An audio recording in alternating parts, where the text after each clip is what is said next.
Hello friends, today we are going to learn how to multiply numbers in Excel. This is super easy and powerful feature that you can use while creating invoices and quotations. So let's get started.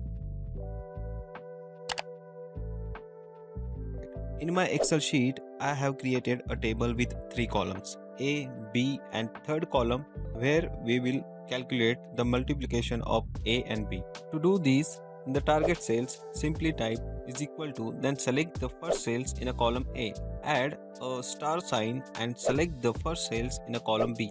Hit enter and you will instantly get the multiplication of value. Now, if you want to apply this formula to the rest of the cells, just grab the corner of the formula cell and drag it down. The values will be filled in automatically.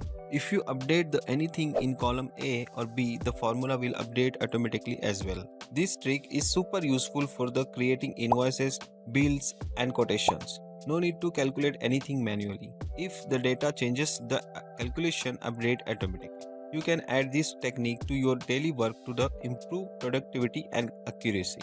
If you found this video helpful, be sure to like and subscribe to the channel so you don't miss more amazing Excel tips. Thanks for watching.